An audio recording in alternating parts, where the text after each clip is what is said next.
Breaking news about 8 o'clock Pacific. Jimmy Butler questionable and serious doubt of missing Game 3 in the Bay Area against the Houston Rockets. My take, Jimmy ain't missing this game. You are Locked On Warriors. Stop trying to turn the page on us so fast. Your daily Golden State Warriors podcast. We got 4 championships. Part of the Locked On Podcast Network. Every team has a chance if Steph's on the team. Your team every day.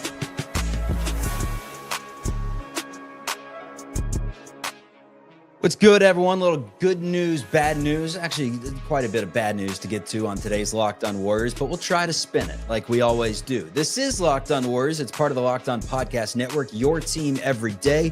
Join over 16,000 Golden State Warriors fans on YouTube. Join us wherever you get your audio podcast and our free daily newsletter you can find at lockedondaily.com.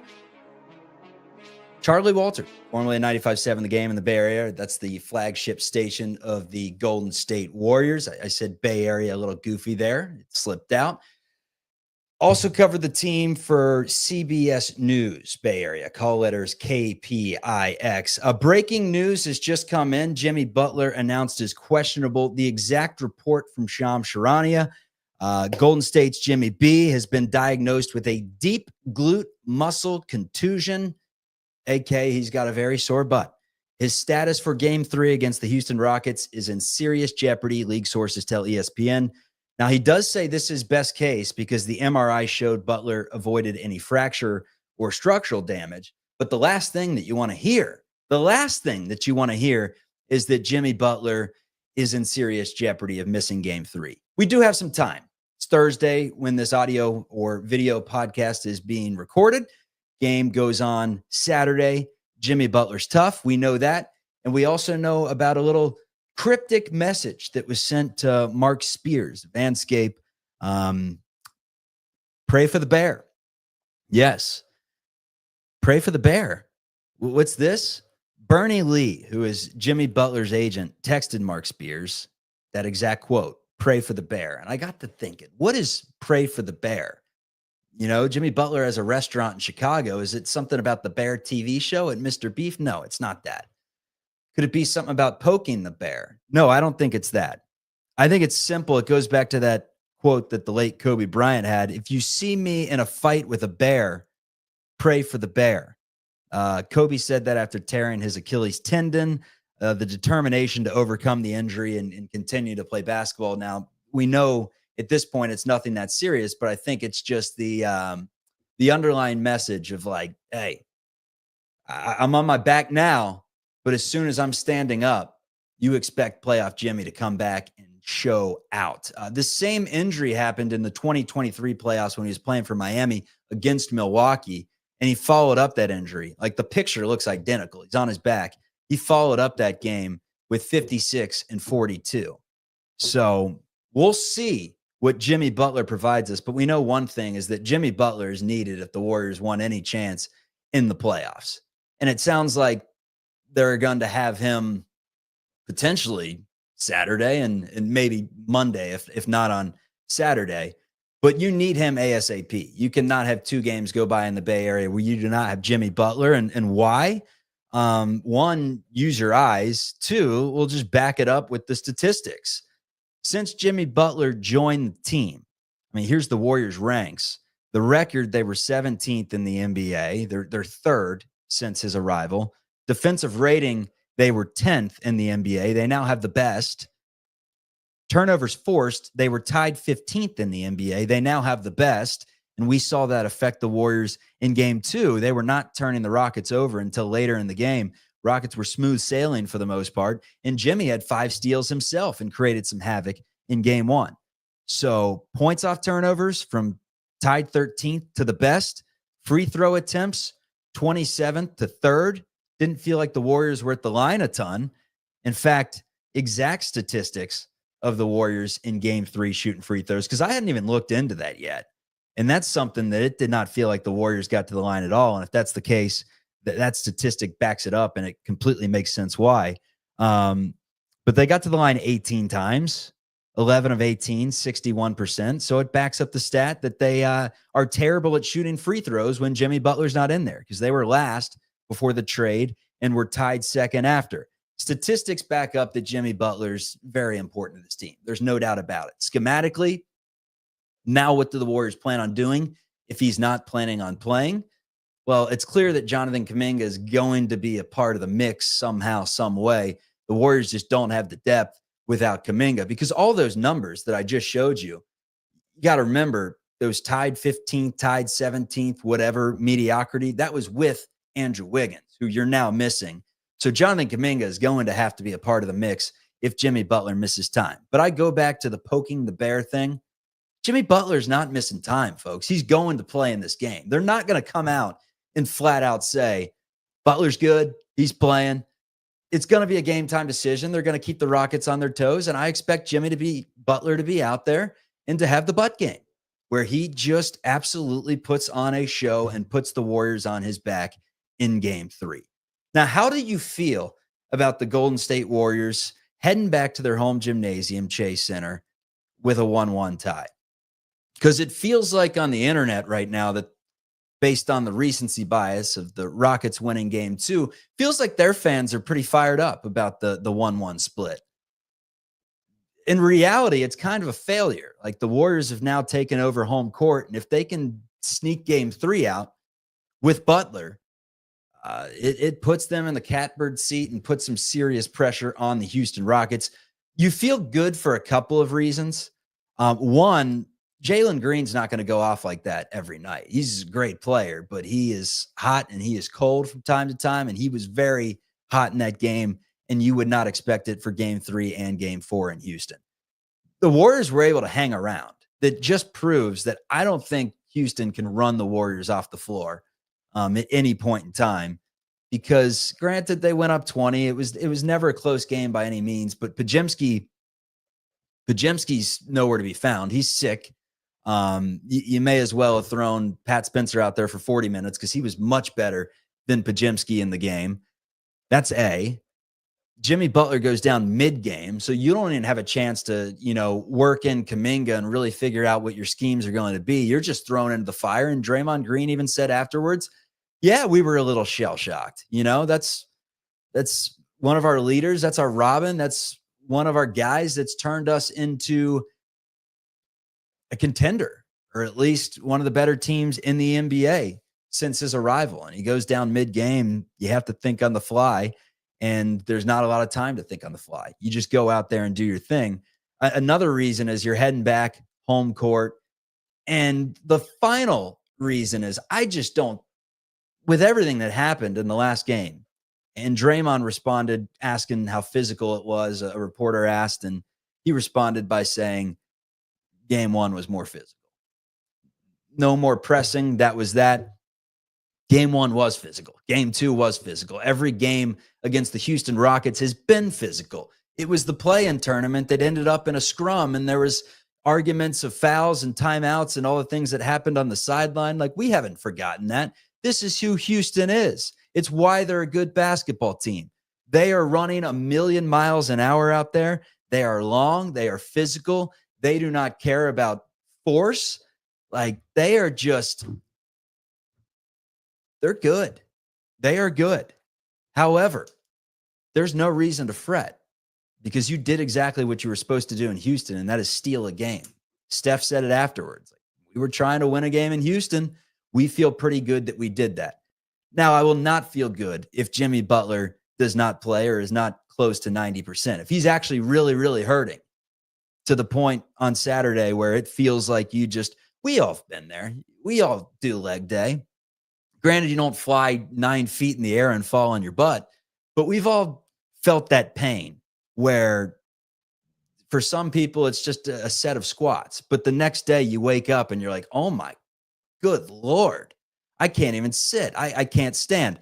Imagine playing basketball that way. Now, granted, their training department, Celebrini and company, a little bit better than we're dealing with the Theragun and with a few Advils here and there.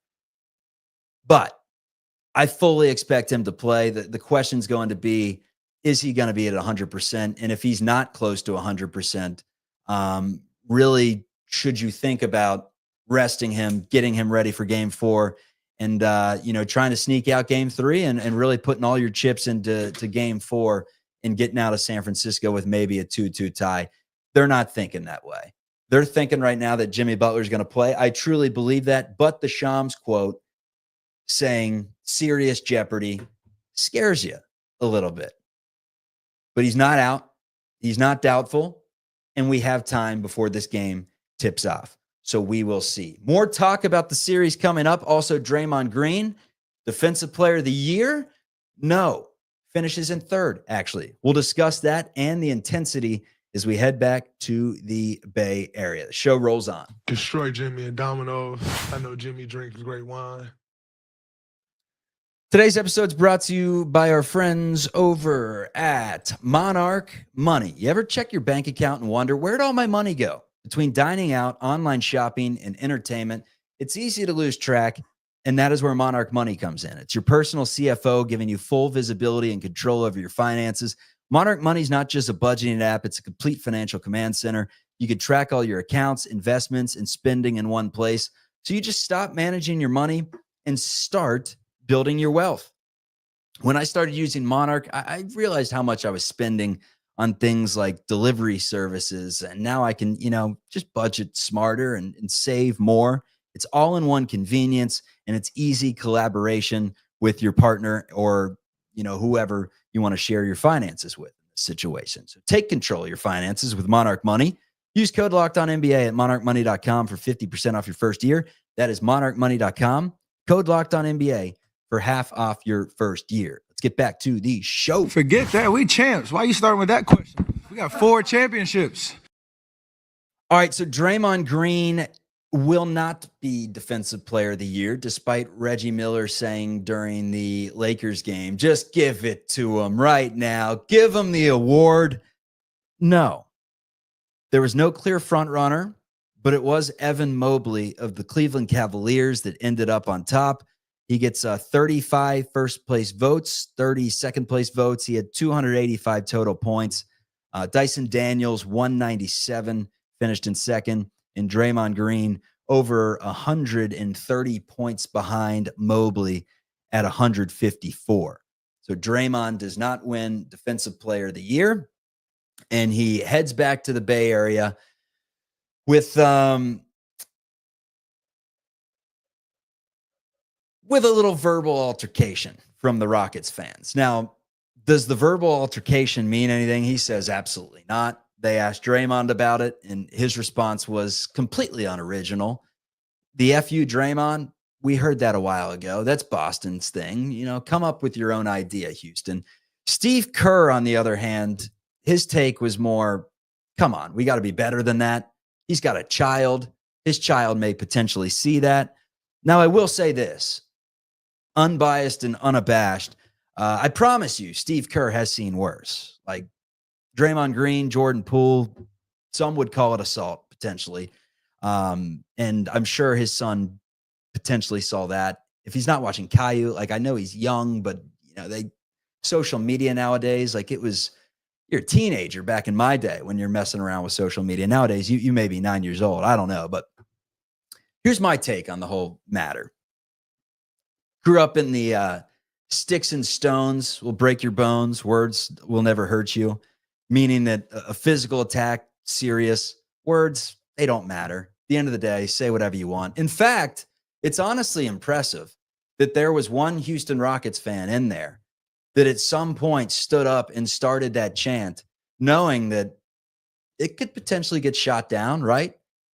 A few people chant it. You're the jackass up there with the church club. It doesn't look good. Does not look good. But the entire stadium chanted it in harmony. And that's what happens when you're not very well liked, and that is Draymond Green. The interesting thing about it is Houston has a lot of guys that are cut from the exact same cloth as Draymond Green. And it's a good thing, in my opinion. There's a reason why the Warriors have won 4 NBA championships, and there's a reason why the Houston Rockets, who literally don't have players for the most part that can put the ball in the basket like other teams in the NBA, there's a reason why they're the number 2 seed. It's because they are tough as hell. They're physical. Draymond's physical, and he gets into you a little bit mentally, plays mind games with you. Tari Eason said that after the game. But the Rockets have that going for them.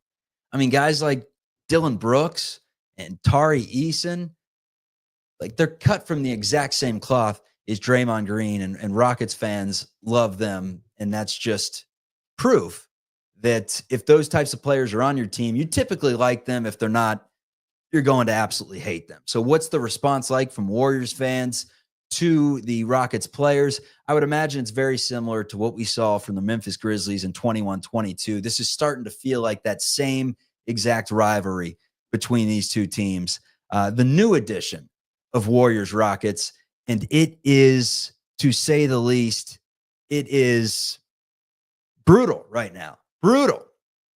I mean, on the floor, they're grabbing Steph Curry all game. We know this. And for the Rockets fans that want to say, oh, you're a homer, whatever it may be, Pat Spencer just about tackled. He went lacrosse move and just chucked his shoulder into Amen Thompson at one point in the game. Like, it was both ways. Don't get me wrong. There was the half court violation where Şengün caught it on the tip, went over half court and passed it back. Even he's like, eeh. And the ref's just standing right there. He does nothing. I'm watching clips all game of Steph Curry literally just being grabbed. And maybe they've changed the rules. You could put hands on people. You can, Amen Thompson. Did I put this picture up? I hope I did. Here it is. Look at that. That's a foul. For those of you that are listening to the audio podcast, Jalen Green's literally grabbing his navel is what it looks like here. Literally bear hugging Steph Curry. We saw it all game. We saw referees looking at him. That's how they let them play. But when the fans start getting involved and the herd mentality comes into play where everyone's chanting things and, towels are thrown at the end of the game, Draymond downplayed it with Fred VanVleet and said it was just two dudes talking. I would have been teed up if it was anything more than that. But this is starting to get a little spicy, and I think the whistle is going to be a little heavier in game 3. And just from an unbiased take, I think that affects the Rockets more than it does the Warriors, in my opinion, because of the way they play. And don't get me wrong, they were having the whistle called. I mean, Thompson had 3 fouls in the first quarter. When do you see that? So it's going to be interesting to see what happens. But going back to it, no defensive player of the year for Draymond Green. Also takes a little verbal shot. I'm sure he'll be fine. It's back to the Bay for him and for the squad, and hopefully for Jimmy Butler as we get you ready for game 3 in San Francisco. Not only that, but this is there's some real vitriol coming out from both sides, right? It's what you see when you're on the internet like I am every single day and checking out social media and Reddit. I try to keep it as real as possible and talk like a normal human being and not go for just shots. But not all radio hosts can say that. This is Paul Gallant, who at 4 a.m, and he's been on the radio for a long time in Houston. Have never heard any of his work. Don't know any of his takes. I do know this one, though. A tweet apparently got like 7 replies, and he said, how did this tweet blow up amongst Warriors fans? I get it. The homeless have overrun your once pretty city, except when the Chinese Communist Party is visiting. But the replies are a weird response to an accurate description of this play. Mind you, this is a guy for I think ESPN radio or something, then responds by talking about, vaccinations and Antifa's thrown in here and talking about people, junkies and gas taxes and stocked grocery stores. It's just an odd thing when a public radio persona starts attacking a city. And quite frankly, the Golden State Warriors represent the entire Bay. It's not just the city of San Francisco. It goes all the way, there's Oakland and it goes up to past the Bay Area, and you're looking at the South Bay, you're looking at the peninsula. You got all these different places, and he's lumping it into one. And I could say, as an unbiased person that has lived in about 7 different states at this point in my young life, San Francisco is beautiful. It's a great place. It's got its problems. I'm sure Houston, I know Houston has its problems. Everywhere has its problems, but it's a beautiful place with beautiful people, and Golden State Warriors fans are great. I'm sure a lot of Houston Rockets fans are great as well, but this is what happens when it gets out of control on the floor, everything festers up, and all of a sudden everybody hates everybody. Remember what Jackie Moon taught us? ELE. Everybody love everybody. No, not in this situation. Everybody hates everybody, and it's going to be extremely hostile in game 3, and the refs need to get it under control early because, look, sticks and stones, you know why my mom taught me that when I was a youngster? Because only time in my life, I got Tyler Shore on the chin because he beat me in knockout and was talking smack in front of the women. And I felt the need to do something about it. And my mom said the whole sticks and stones thing, they may break your bones, but words will never hurt you. Don't let those words turn into a physical altercation. That's the message from that thing. And so far, so good. Nothing too crazy, but you can tell that these are two teams right now, two fan bases that do not like each other whatsoever. And it makes for entertainment.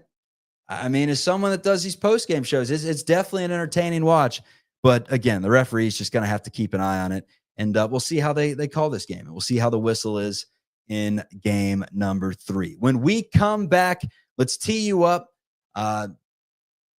We'll talk some Brandon Pajemski, Jonathan Kuminga's impact if he is to get a significant role in this game, and how the Warriors can maybe tweak things up. May we see a Trace Jackson Davis sighting? Steve Kerr's already thrown around Pat Spencer in this series. Would it be the craziest thing in the world if there was no Jimmy Butler and we saw a bigger lineup out there to try and curb the rebounding issues? That's coming up on Locked on Warriors. Destroy Jimmy and Domino's. I know Jimmy drinks great wine. Forget that. We champs. Why are you starting with that question? We got 4 championships. All right. So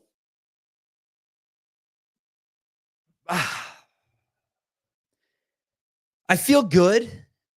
Do I feel great? No, not whatsoever. I said Warriors in 6 before this series. I'd like to change that to Warriors in 7.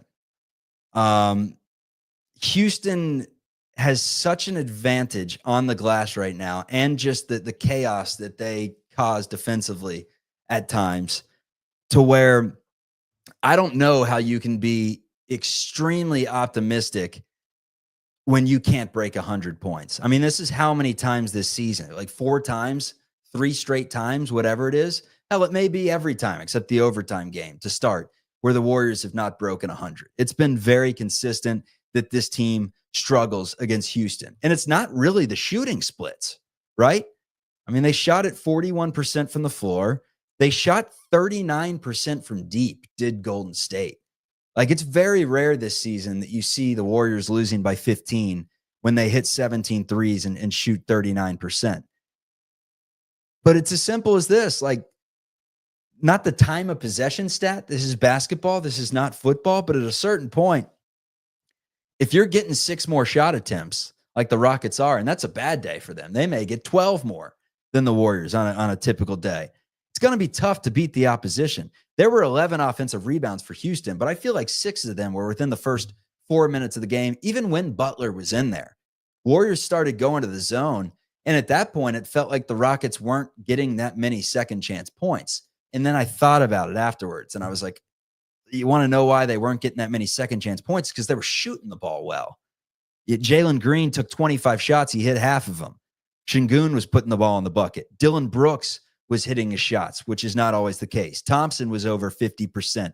Tari Eason was 6 of 9. He knocked down his only 2 3-pointers. And look, Tari Eason, he's a problem. Draymond Green has said this for a while. I got a front row ticket to Tari Eason. Somehow my squad, Cincinnati, the Bearcats, went into Seattle and got this guy to come over to the 513 and play for a season before he transferred to LSU. Actually, the head coach, John Brannon, who got fired, actually kept Tari Eason on the bench and started a walk-on over him. I don't know if it was an attitude thing. It's clearly not an effort thing because he plays hard as hell and played hard as hell for UC. But, reason that coach got fired. Literally started a walk-on that scored 0 points in his Bearcats career over Tari. But I got the front row seat to see him for a while. And I mean, he is a problem if he's knocking down shots. He is active, 6 rebounds, 14 points. You get 24 minutes off the bench from Tari Eason, and then you see what Jabari Smith can do. Granted, it's just 5 points and 5 rebounds, but like his length affects the game when you can mix him up with Steven Adams and Şengün and Dylan Brooks, and they're just so big. And then you compare that to the Warriors, and you look at their bench, like Kevon Looney gave him some all right minutes, but it's Looney. Like at the end of the day, you don't want to rely on more than 15 minutes from Kevon Looney. Guy Santos played 11 minutes in the game. They were bad minutes, bad. Quentin Post was the best player off the bench. He had 12. Spencer was the second best player off the bench. He had 11 and probably should have played more. He looked really good. But you need more from Buddy Hield. Gary Payton, a no-show. We've seen him put up 14 from time to time over the last month. He had 0 in the game. Wasn't outstanding defensively either. And then Jonathan Kuminga, who played 26 minutes, went 4 of 12, 2 of 5 from deep, 3 rebounds, 2 assists, 11 points. And that brings us to Jonathan Kuminga. It's a polarizing topic right now. A lot of bipartisanship on the stances of Jonathan Kuminga. I'm going to go from a Warriors take right here of someone that would like to see this team move on. If Jimmy Butler's not playing, you need Jonathan Kuminga. Like it was different a couple of days ago. I mean, Steve Kerr's method behind it all was, look, he doesn't fit in with Jimmy. Jimmy's playing 40 minutes per game these last few. What are we going to do? Just throw Kuminga in for a cup of coffee out there for no reason at all? It doesn't make sense. We'll get Santos to go in there and get a few rebounds, whatever.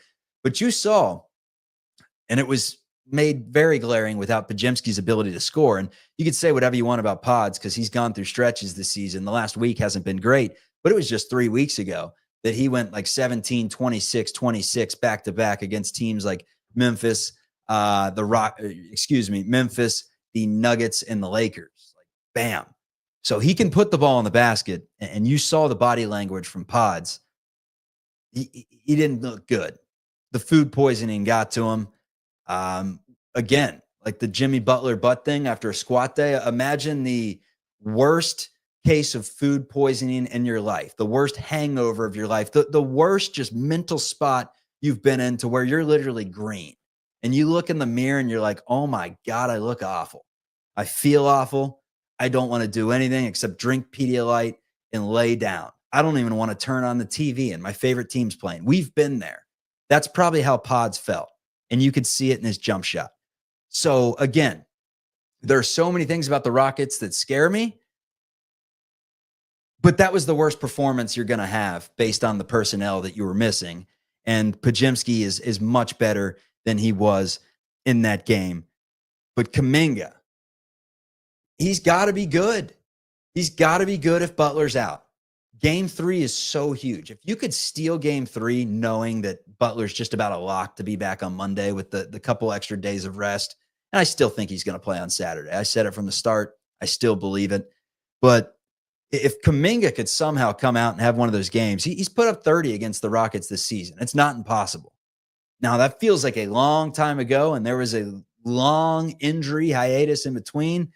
But if he could have one of those games where he's taking the ball to the bucket, he's grabbing rebounds more than the 3 that he had in 26 minutes and affecting the game in different ways, and somehow, not somehow, you get one of those Curry performances where he knocks down 7 threes, and you get enough from Podziemski, and you get enough from Payton and Hield and other players off the bench, and you take game 3. You steal game 3 without Jimmy Butler. That's like the Indiana Jones scene, Temple of Doom, where the heart's ripped out. That would be a crucial blow to the Houston Rockets. So we will see. A lot to be said. Jimmy Butler's the key in this because, again, I'll throw up the stats with and without Jimmy Butler. Record third, defensive rating best, turnovers forced best, points off turnovers best, free throw attempts third, free throw percentage second. They're not top 10 in any of those categories without him. And again, those were with Andrew Wiggins on the team. This squad is not good enough to be a serious contender even in the first round. Even in the first round without Jimmy B. Needs to be back. You need him at 90% above. And let's hope that that is on Saturday. That is the question. Final thing from the notes that I wanted to get to.